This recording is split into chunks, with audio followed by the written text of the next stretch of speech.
The dust of the high desert tasted like solitude to Silas Brennan. For 8 months, since the fever claimed his father, the ranch had been less a home and more a vast, quiet prison built of sun-baked earth and fading hope. Every morning was an echo of the last, the clang of the bucket at the well, the rhythmic scrape of the hoe against dry soil, the desolate sound of his own heavy boots on the porch steps.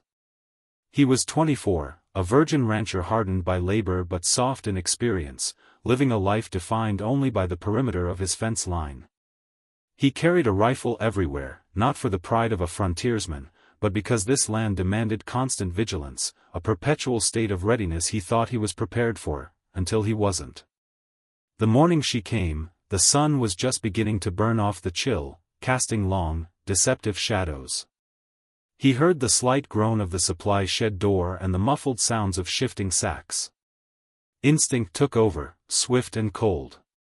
He snatched the Winchester from the rack and moved silently across the yard, his heart hammering a frantic, nervous rhythm against his ribs.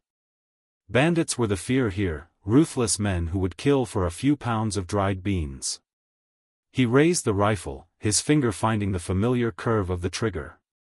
But when the figure turned, stepping into the dusty shaft of light, his intent shattered. She was Apache, and the sight of her stole the breath from his lungs. Taller than he had expected, built with the lean, uncompromising strength of a mountain cat, she wore worn buckskin and carried a bow that looked as much a part of her as her hands. Her face was a study in fierce, guarded beauty, strong jawline, high cheekbones, and eyes so dark they held no light, only a calculating, primal intelligence. She wasn't scrambling or panicked, she moved with the calm economy of a predator taking its due. Their gaze locked. In the moment of absolute silence, Silas felt measured, judged, and dismissed. She held a sack of dried venison and another of flour. Her hand never twitched toward her own weapons, but the readiness in her body was a language he understood instantly. She was coiled, prepared to unleash lethal force.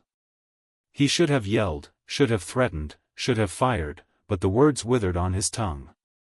He saw the haunted desperation in her dark eyes, a shadow that mirrored his own lonely soul, and he lowered the rifle. "Wait," he managed, the word rasping out. She paused, slowly turning her head, one dark, elegant eyebrow lifted in a gesture of pure, silent challenge. "You don't have to steal it." Her eyes narrowed further, distrust a thick, visible shroud. He took a step back, opening the space, offering her the opportunity to flee. "Take what you need. Just don't come back." Without a word, without a glance of gratitude or apology, she slung the sacks onto her shoulder and walked past him, close enough for him to catch the scent of sage, smoke, and sun-warmed leather, a smell so potent it lingered in the air long after she had vanished into the eastern tree-line. For the first time in months, Silas felt a terrifying and exhilarating crack in the predictable shell of his isolation.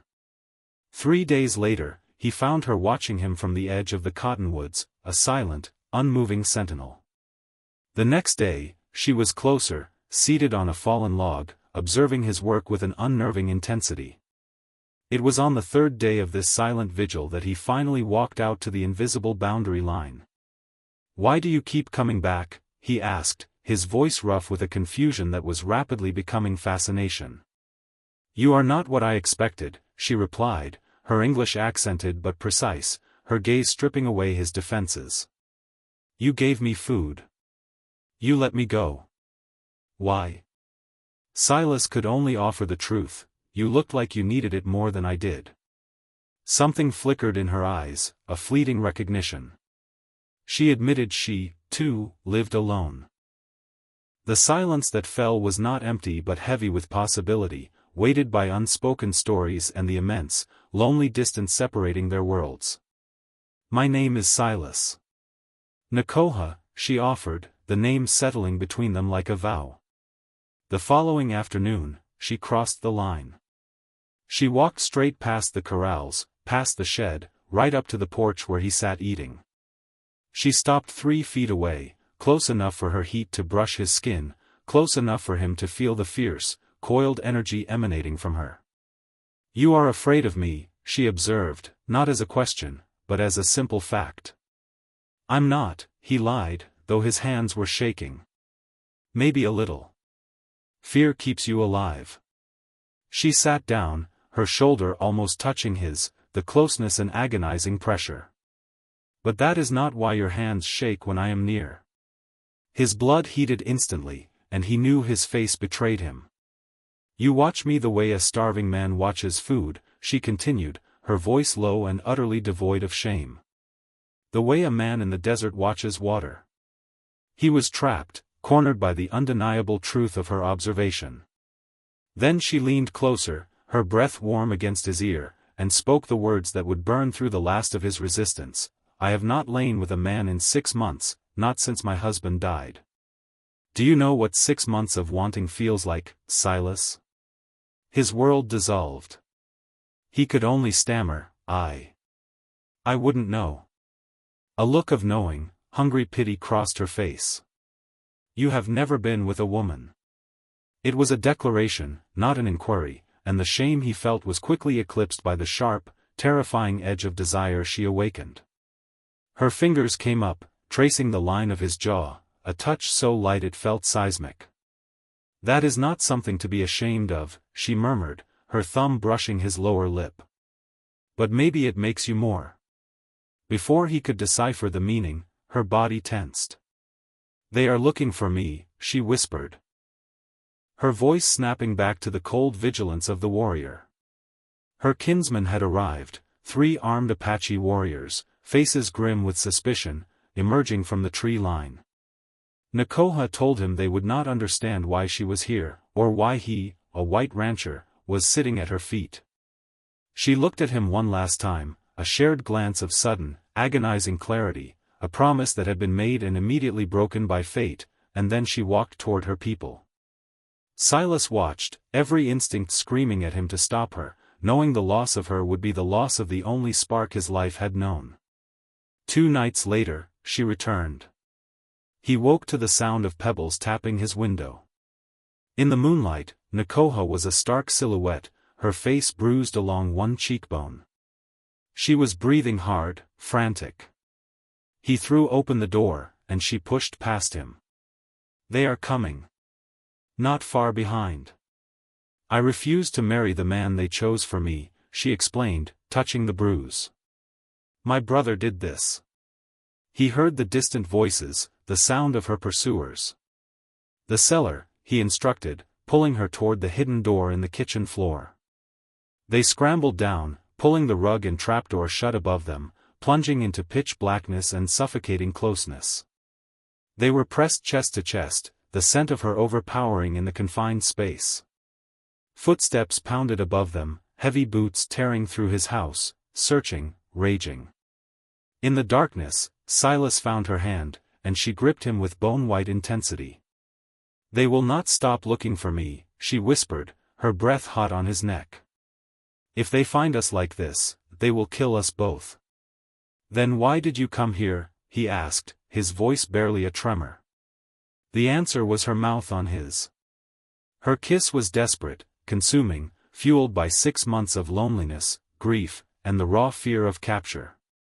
She kissed him with a primal hunger that took his breath and will, her hands clutching his face, his neck. When she pulled back, they were both gasping. That is why, she confessed, her voice thick with emotion. Because in 6 months of grief and rage and loneliness, you are the only thing that has made me feel alive again. I don't know what I'm doing, he admitted, his voice rough. Neither do I anymore, she replied, her fingers tracing the line of his jaw in the dark. But I know I cannot stop thinking about you. They remained in the cellar long after the warriors had retreated, their bodies close, their connection cemented by fear and undeniable desire. For 3 days, Nakoha stayed, transforming his sterile, quiet life into something dangerous and intensely alive. She worked with him, fixed the damaged fences with skills he'd never known, moved through his world with a fierce, proprietorial grace. Their inevitable intimacy came in the barn, amidst the smell of hay and warm horseflesh. He reached for a bridle, and their hands brushed. Do not apologize for touching me, she commanded, stepping closer until her body was only inches from his. "You are afraid of wanting me." "Because I don't know how to want someone like this," he admitted, the admission raw and honest. "Every time I try to think about you leaving, I can't breathe right." Her expression softened, and she reached out to touch his face, her touch gentle. "I am terrified. I swore I would never let anyone close again. And then you appeared with your soft hands and softer heart, and I cannot stop myself from wanting things I have no right to want." Their kiss this time was slower, a deliberate exploration, a mutual recognition of need. His hands found her waist, pulling her flush against him, and the low, involuntary sound she made in her throat sent a shocking current of heat through his entire body. "I want to know what it feels like to be with someone," he finally confessed, his voice barely a whisper. "To not be alone anymore. But more than that, I want it to be you. Not just anyone. You." That evening, they sat on the porch, hands intertwined, silence comfortable and familiar. Nakoha spoke of her dead husband, Takakota, a good man whose memory her tribe demanded she honor by marrying his brother, by becoming property to be transferred. "That is why I will not go back.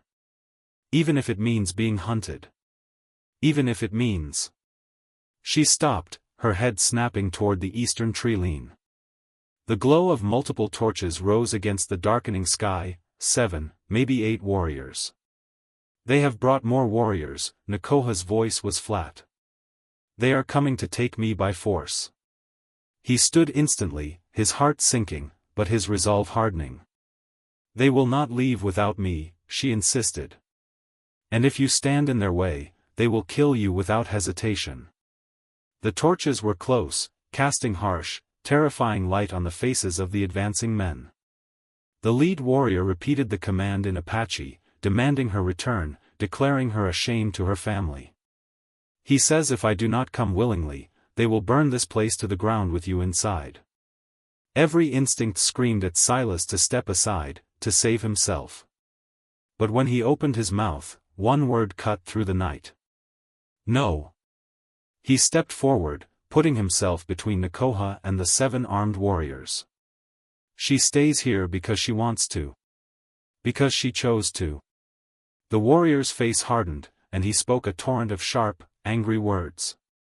"He says you are a fool," Nakoha translated, gripping the back of his shirt. "One white man cannot stand against Apache warriors. Your death will mean nothing." "Maybe," Silas conceded, his hands shaking, but his voice steady. "But if dying means she gets to choose her own life, then I'll die. That's what decent men do. They stand up for people who can't stand up for themselves. Even when they're terrified." The lead warrior paused, his eyes moving between Silas and the fierce woman clinging to his back, seeing something that made him pause. He asked one last, crucial question. "He wants to know why you would die for a woman who is not yours," Nakoha whispered. Silas didn't hesitate. "Tell him she is mine. And I'm hers. Tell him we choose each other." When Nakoha translated, the warrior's stance shifted, the contempt replaced by a grudging, unsettling respect. He spoke again, outlining the final consequence: if she stayed, she was dead to her people, her name never to be spoken again. The choice hung heavy in the smoke-filled air. Nakoha was silent for an eternity, then she stepped up beside Silas, taking his hand, gripping it tight. She looked at the warrior and spoke in Apache, clear and strong. The warrior responded sharply, but she cut him off, the two of them arguing with a defiant fury. Finally, the warrior spat a curse, turned, and led his men and their torches back into the darkness. They stood in the yard long after the sounds faded. Nakoha had chosen exile. Chosen him. "You did not have to stand in front of me like that," she said, her voice rough, tears tracking down her bruised cheek, the first time he had seen her cry. "You could have died. I know." He reached up, brushing away a tear with his thumb. 6 months ago, I thought my life would be empty, quiet, safe. Then you showed up and made me feel things I didn't know I could feel, made me want things I didn't know how to want. And I realized that safety isn't living. It's just existing. Nakoha closed her eyes, leaning into his touch. I have given up everything for this. For you. I know, he vowed, tightening his arms around her. And I'll spend every day making sure you never regret it. Take me inside, she whispered. I need to feel something real. Something good. I need you. They barely made it through the door before her hunger consumed him, driven by a raw, immediate urgency. But when they reached his bedroom, the urgency shifted into a profound, aching tenderness. She was patient with his fumbling shyness. Guiding him with soft hands, showing him where to touch, how to move, learning the landscape of his body in the darkness. He, in turn, learned hers, every scar and curve and soft, vulnerable spot. It was awkward and clumsy, but perfect in its imperfection, a joining that was more than physical release. It was two people who had been alone too long finding a dangerous, exquisite home in each other. When they finally came together, the sound she made was a half-sob, half-moan of profound emotional release, and he understood, this was about saving each other from the loneliness that had threatened to kill them both. Afterward, they lay tangled, skin damp, the silence settling like a comfortable dust. 6 months, she repeated, her voice quiet against his chest. I thought I would never feel this again. Then you crashed into my world and made me realize that life only happens if you're brave enough to reach for it. We saved each other, he corrected, pressing a kiss to her hair. 3 months later, the ranch was transformed. Fences were strong, horses were gentle, the garden thrived. Nakoha moved through the property with the confidence of someone who belonged, a woman who had chosen her own destiny. Silas watched her from the porch, coffee cup warm in his hands, seeing her work with the easy, natural grace of a survivor who had finally found peace. He was different now, carrying himself with a new confidence born of courage and shared life. You are staring again, she observed, settling beside him on the bench. Can't help it. Still can't believe you're real. I am very real, she assured him, taking his hand, her fingers lingering. And I am not going anywhere. He looked out at the land, which was no longer a prison but a foundation, a future built on risk and mutual, hard-won trust. My father used to say that a man's wealth isn't measured in gold or land, he murmured, squeezing her hand. It's measured in the moments that take his breath away. And I'm the richest man alive. She laughed, a sound full and genuine, and kissed him as the sun painted the western sky in hues of impossible fire, a vivid testament to the love they had earned.